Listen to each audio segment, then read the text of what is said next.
¿Sí? Bueno, buen día a todos. Muchas gracias, antes que nada, al comité organizador por dejarnos presentar nuestro trabajo acá. Muchas gracias también por el pequeño cambio en el orden de los trabajos. La idea es presentar este trabajo que hemos titulado Estimando el perfil fermentativo en el síndrome de intestino irritable.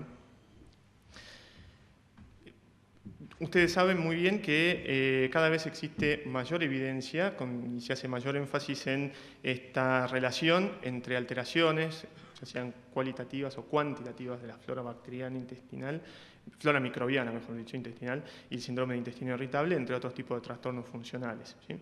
Esto tuvo un auge hace ya unos buenos años por una teoría que fue desarrollada por, entre otros, el grupo de Pimentel en Los Ángeles, en los cuales a través del empleo del test de aire expirado, de hidrógeno metano, encontraron una prevalencia elevada de lo que sería un sobrecrecimiento bacteriano a nivel de intestino delgado, específicamente lo que ellos proponían a nivel de ilion distal, y que esto podría contribuir al desarrollo de los síntomas propios del síndrome de intestino irritable, y de hecho después esto fue avalado por los trials que ustedes conocen, repetidos, acerca de la eficacia de antibióticos, del uso de antibióticos para el tratamiento del síndrome de intestino irritable.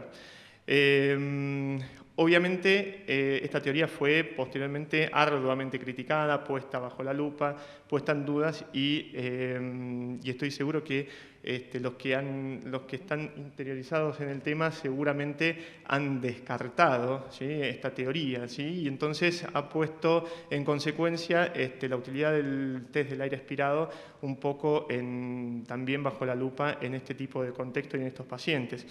Con lo cual, lo que yo me voy a animar a pedirles es que por un minuto olvidemos todos esos argumentos en contra y pensemos distinto, porque tal vez, digamos, el problema o la relación entre test del aire expirado y síndrome de intestino irritable en particular no sea la medición de una excreción precoz de los gases excretados o por vía alveolar, sino que en realidad podría tener o guardar una relación con la cantidad, el acumulado de gases excretados, más que con la presencia de un pico prematuro que pueda corresponderse con un sobrecrecimiento bacteriano. Por lo tanto, nosotros empezamos a trabajar sobre este concepto, el perfil fermentativo, ¿sí?, que sería un correlato, un equivalente al acumulado de hidrógeno excretado en aire expirado en un tiempo determinado posterior a la administración de un hidrato de carbono no absorbible o absorbible, digamos, en el caso de que se utilice glucosa, ¿sí?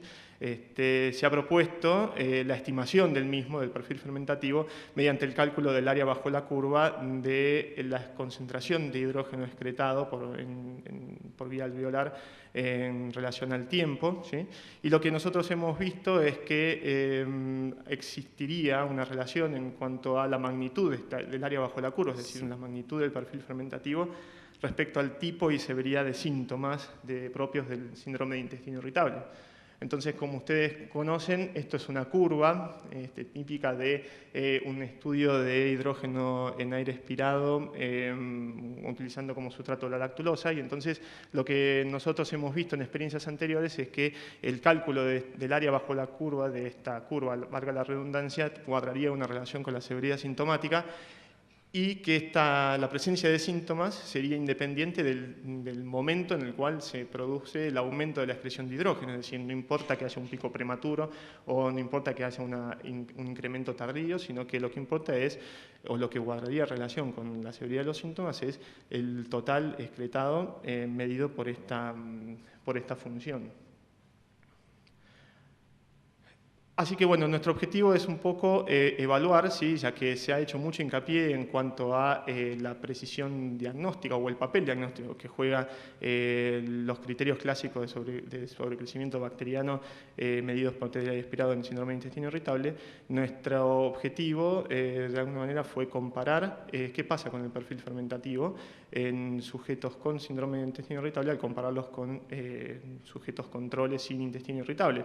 Y de alguna manera, en base a esos resultados, definir sensibilidad, especificidad y valores predictivos del área bajo la curva como estimador de alteraciones del perfil fermentativo en este tipo de pacientes.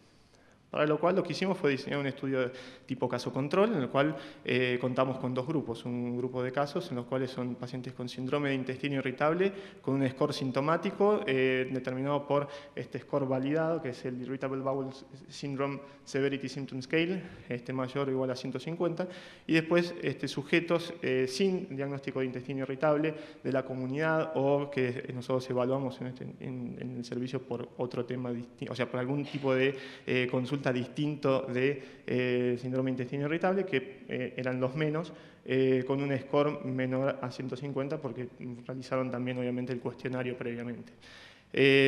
Lo hicimos a una relación caso-control 2:1, y esto lo macheamos por edad y sexo, por lo tanto, digamos, es un estudio de caso-control tipo anidado.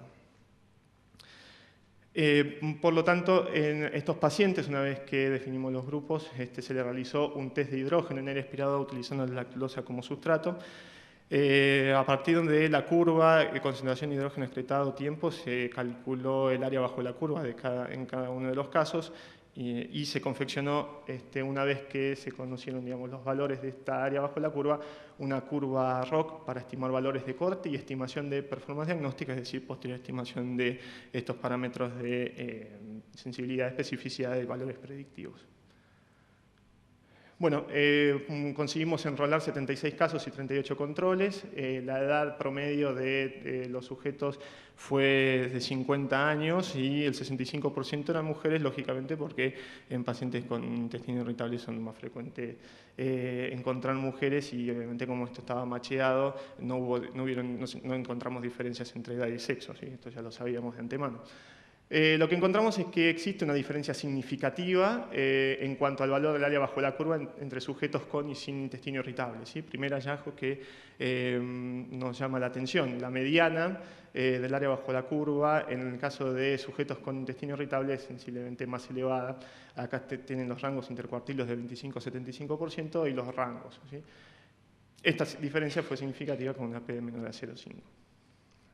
Ahora bien, cuando hicimos la curva ROC, la verdad es que la curva no fue del todo óptima, ¿sí? Con un área bajo la curva de esta curva, valga la redundancia, de 0,54, con lo cual, digamos, cuanto más alto es el área bajo la curva y cuanto más alto llega esta curva, bueno, mayor precisión diagnóstica tiene un estudio, ¿sí?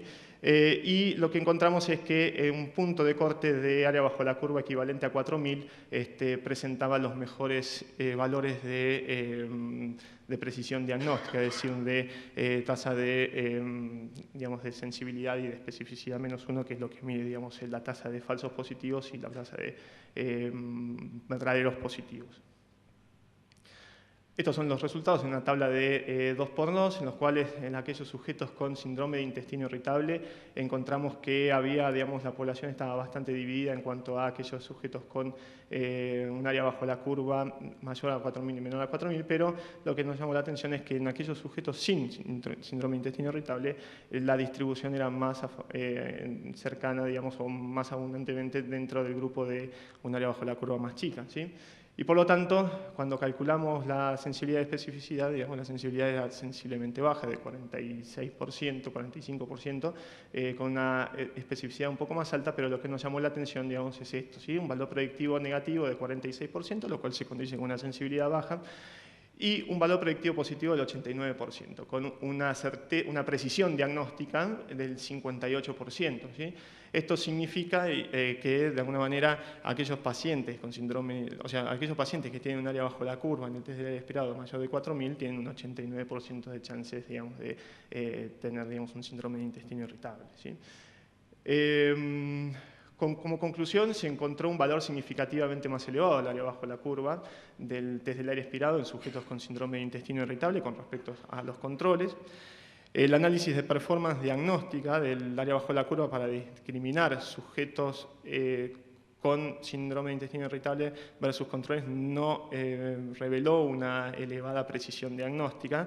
Sin embargo, dentro del análisis de la curva ROC, en el área bajo la curva, un valor a partir de 4000, tomado como valor de corte, presenta, si bien un bajo valor predictivo negativo, pero un relativamente alto valor predictivo positivo.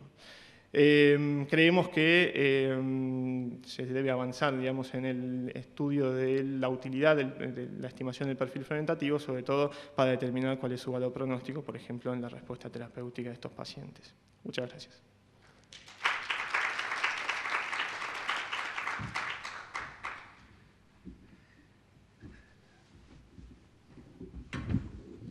Bueno, muchas gracias, Laza. Juancho de Paula, ¿algún comentario? Ahí va el micrófono. Por el trabajo que está muy prolijamente hecho y me parece muy interesante entender que hay una diferencia en el comportamiento de la flora que es evidente. No sé si es tan importante establecer la capacidad diagnóstica de este test, porque en realidad los criterios que seguimos para el diagnóstico son otros, pero me parece que es un trabajo más fisiopatológico, en donde encontramos que una parte de la gente con colon irritable tiene esto. La pregunta es si hiciste algún análisis para ver si el comportamiento clínico de los que tienen el test positivo es diferente de los que lo tienen negativo, porque pensamos muchas veces que el colon irritable a veces es algo también una entidad heterogénea, y si uno con una herramienta de este tipo puede disecar, como muy bien dijiste vos en las conclusiones, eventualmente en la respuesta terapéutica o esto. Sí, en realidad sí es una buena pregunta. En realidad, digamos, de acuerdo al diseño de este trabajo, no teníamos el poder estadístico como para determinar si había alguna diferencia en subgrupos de intestino irritable. Lo que nosotros vemos por experiencias previas es que posiblemente en aquellos pacientes que tienen constipación presentan, digamos, un perfil fermentativo completamente, o tienden a tener, digamos, un perfil fermentativo distinto, ¿sí? Sobre todo, digamos, en relación con la excreción de metano, que no medimos con este trabajo. Más allá de... Sí. No, si por lo menos vos miraste los resultados para ver si había alguna tendencia. Sí, en realidad en esta experiencia no encontramos una tendencia, digamos, clara, determinada de encontrar, por ejemplo, pacientes con síndrome de intestino irritable con constipación con valores sensiblemente más bajos. O sea, teníamos muchos pacientes con un patrón alternante, en segunda instancia, digamos, patrón de tipo diarrea y en menor medida patrón de constipación, y la realidad es que no encontramos una diferencia clara en cuanto al valor del área bajo la curva. En otros trabajos con mayor población sí hemos visto, digamos, esas diferencias en cuanto a el valor del área bajo la curva y el patrón clínico. O sea, pacientes que tienen, digamos, diarrea, ya sea como síntoma predominante o en forma alternante, tienden a tener valores de área bajo la curva más altos con respecto a los que tienen predominio de constipación. Eso lo vimos en experiencias previas, pero de alguna manera por el tamaño muestral que teníamos no teníamos el poder necesario como para hacer ese análisis y mostrarlo acá. Okay. Es interesante, digamos, el test del aire expirado con lactulosa, midiendo el perfil fermentativo, aparentemente no sirve para decir si alguien tiene o no un síndrome de intestino irritable. Ese no sería un test diagnóstico de síndrome de intestino irritable, pero nos definiría probablemente a quién orientar la terapéutica para combatir la actividad fermentativa incrementada, como si fuera una variable más dentro del complejo que es el síndrome de intestino irritable. Bueno, muchas gracias, Juan, y damos paso al siguiente trabajo.